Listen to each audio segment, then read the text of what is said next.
Hello everyone, greetings from Kharkov, Ukraine. My name is Svetlana Mucha and I'm the leading matchmaker and dating coach at Diolli.com.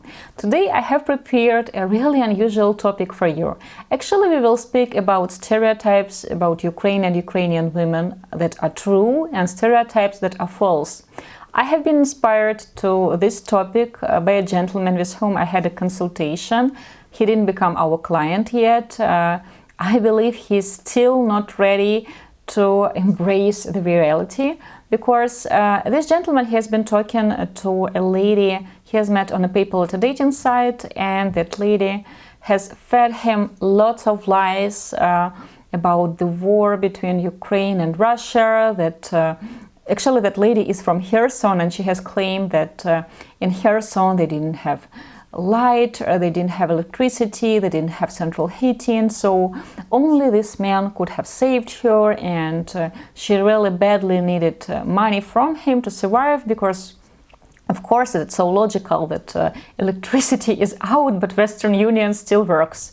So this guy, he was not suspicious at all, and she has sent him links to some articles in English language that perhaps were popular in the US, and of course they were like 100% ridiculous. It was like totally political propaganda. So I have decided to actually Google what people write about international dating, Ukrainian ladies in English language, and to tell you my opinion about it. I have found a very interesting article. It is called Stereotypes Every Ukrainian Hates. So I wanted to share with you my opinion about it. And the first stereotype is Ukraine is part of Russia. Yes, it is true that I don't know why, especially Americans, they still believe that. And I'll be honest with you, once I have been to a conference, a professional conference in the US, and there people have written the names of the country of a participant and the capital of that country or the city this person is from, and at my page it was written Moscow, Ukraine. Sasha, can we add a facepalm here? Like, really, you can't even Google that? So it was strange. And once at a conference in the United States, they have actually used the flag of South Africa next to Ukraine. I don't know why they thought it was the same.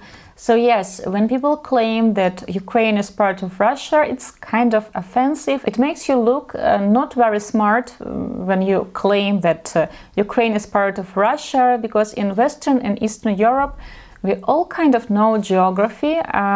If you name a country, like I would tell that 95% of people in Europe will tell you the name of its capital. I know that in the US you focus mainly on history and geography of your country. Well, in Europe, since the territory is not that big, we learn a lot about our neighbors. And another stereotype that Ukrainians usually find offensive, according to this article, is that Ukrainian and Russian languages are the same.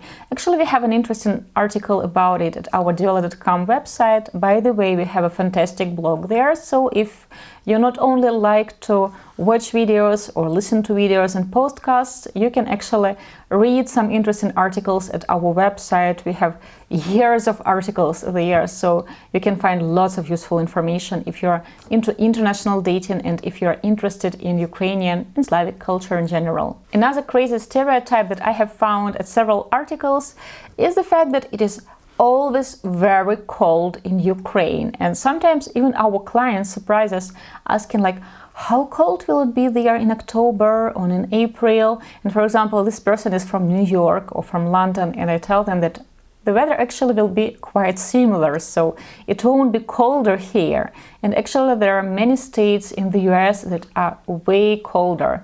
Like usually our clients from, for example, Sweden or Norway, they don't ask these questions. I understand that it is quite complicated for our clients from, let's say, Singapore or Australia or New Zealand to understand how cold is actually cold by Ukrainian standards, but you can Google the temperature. It's not true that we are Siberia. No, we are not part of Russia. Keep that in mind. Also, I have found several articles that claim that people from Western Ukraine hate people from Eastern Ukraine. That's not so. Of course, in every country you can find some Maroons who are crazy about politics, who are racist, who are not well educated, but you can't define the whole country, the whole nation by these few not very intelligent people. I have many friends from Lviv, several from Ivano-Frankovsk, and they all are Ukrainian speaking. And I live in Kharkov, Ukraine, in the east of Ukraine, and this is a Russian-speaking region. And actually, east of Ukraine, central part of Ukraine, and south of Ukraine, most people speak Russian here, but it doesn't mean that we hate people from Lvov or they hate us. It's so ridiculous, and pretty much most of such articles, they are about politics and not about reality. And of course, a crazy cliche about borsch and salo, that we eat lots of it. Guys, I will be honest with you, I have never ever cooked borsch in my life, simply because I don't like it and we don't eat much pork at home. My husband is Jewish, but it is just partly the case. I just don't like pork, he doesn't like pork, so we don't cook it. My mother, though, she loves cooking borsch, she cooks lots of it. But again, it's a matter of preference, so not all people in Ukraine eat borsch and salo every day. Sasha, when was the last time you had salo and borsch? Maybe in my when I was a student. How long ago was that? Some years ago. Some people eat borsch like every week, or they eat salo, but I would say that in big cities it's more like exceptional, maybe in villages and small towns that are more traditional. Same with Horylka. There are like so many articles where it is written that every evening in Ukraine a woman has to cook borsch, put Horylka on a table. Sasha, what did you have for dinner yesterday? Horylka, of course. I'm serious. What did your girlfriend cook for you? I don't know how to say in English. Котлеты. Котлets. Котлets. Okay. Fish or pork? No. Or veal? Говядина. Veal. Yes. So cotlets, just cotlets? And spaghetti. Interesting. I was thinking what I had. Actually, we went out yesterday, so we had some oysters and champagne. But again, it was Sunday, so we did some celebration. But no, it's a crazy rumor that everybody is drinking Horylka. To be honest, at home we have a very nice, beautiful bottle of Horylka. It was a gift. Several years ago, somebody has presented my husband with it, and it still stays untouched. It's beautiful, we like looking at it, but nobody drinks it. So it's a crazy cliche. Sasha, when was the last time you had Horylka? It was last week. Last week? Last week, yes. Wow! Can you tell more about that? It was a birthday of my friend. So it was a birthday party? Yes. And how much of Horylka did you have? Some shots. Some shots, like 2, 3, 10? Maybe 4 or 5. Wow! Now I know why you haven't finished like doing that video for us. So now you know why there was no video last week. Sasha had Horylka. Okay, another crazy stereotype, and you can see lots of such crazy rumors on YouTube or at different platforms. It is about Ukrainian women who want to marry rich, old, or not very old, Western guys. I have filmed like so many videos about it. It is crazy. It is not so, and you probably know that in Ukraine women love to dress up. They take particular attention about their looks, and trust me, Ukrainian men also take particular care about their looks. So it is quite complicated to meet someone truly overrated in Ukrainian streets in big cities. Like maybe in smaller towns, yes, but in big cities not so much. Sasha, among your male friends, do you have many guys who are like fat and who have like big bellies? Not so much, maybe 1 or 2%, but I don't have much fat friends. So that's a crazy rumor. We have discussed with you vodka already, and another crazy cliche and stereotype is about Chernobyl, that it has affected Ukraine so much. Guys, it has happened in 1986. It was a big tragedy which happened in Soviet times, and of course people claim that it was one of the reasons why the Soviet Union has collapsed, and there are many historical books written about it. There are many movies. By the way, I really liked the HBO movie, and I have read several books about Chernobyl as well. But in modern Ukraine, not everybody went there, and Ukraine is a big country, so yes, we still have Pripyat there, we still have Chernobyl, but it doesn't mean that it is still affecting our everyday lives. It is not so. That's ridiculous. Okay, let's talk about stereotypes that are actually true. I have also found quite a list of articles devoted to them. So I have found many articles about beautiful Ukrainian women in many YouTube channels. And I believe that this rumor is 100% true, especially every time I travel abroad, to the west, to the east. When I return to Ukraine, I'm always shocked in a positive way how many beautiful women we have in the streets, like the amount of them. There are beautiful women in all countries, like in Germany, in UK, in United States, in China, in Arabic countries, but in Ukraine there are so many beautiful ladies, and they are so different and of different ages. I'm always mesmerized by the amount of beautiful Ukrainian women. So this rumor is 100% true. And very often when I admire, for example, an actress or a model, I Google her and I find out that she's Russian, Ukrainian, or her parents are Russian. For example, mom or dad is Russian or Ukrainian. So yes, I don't know, maybe there is something in the air in Ukraine. Another stereotype about Ukraine, I have found it at several platforms, that Ukrainians are flashy or they love to dress up. That's also true. Like Ukrainian women, they love dressing up, they love wearing high heels. And I remember I went to this wedding in the US, and the bride was Ukrainian, I was Ukrainian, and this was it. And we were the only two persons wearing high heels. Like all other bridesmaids, they were wearing flats, and they were very surprised that I was they call it suffering the whole evening wearing high heels. I was not suffering at all, but I thought that they matched the dress, and well, I'm Ukrainian. Nice shoes, nice dress, great occasion. Why not to look your best if you can? And what about Ukrainian men? Sasha, do Ukrainian men love dressing up? I don't think so. But I love, and all men in Ukraine have different position in this question. Tells a guy who has more shoes than I do. By the way, nice sneakers. I will be honest with you, most Ukrainian men with whom we are working, and we do some local matchmaking as well, they're quite flashy as well, and many of them, if they can afford it, they buy some stylish brands similar to Italian guys. And some Ukrainian men, yes, they think that it is masculine to wear just jeans and shirts, but they still like brands. Of course, there are guys who don't know how to dress up. Like in all countries, you can face it, and they really need a woman in their life. They need a woman badly, because some guys wear leather vests. Guys, it's a crime to wear a leather vest. Don't do that. Or for example, jeans with really high waist. Also don't do it. Or shorts and socks. Sasha, have you ever worn like flip-flops and socks? Only in my dream.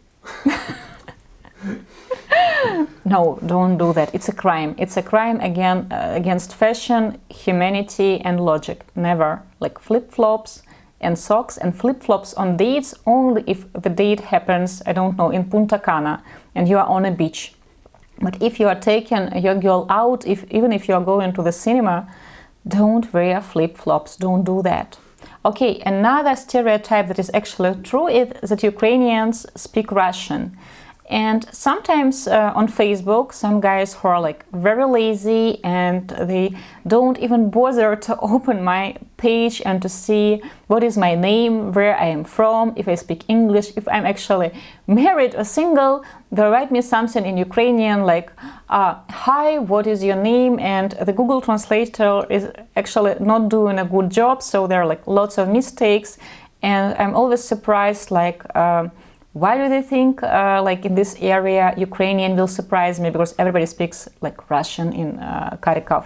Or why they bother translating into Ukrainian? I can guess their logic, like Ukraine, Ukrainian, so they haven't even Googled anything about our country.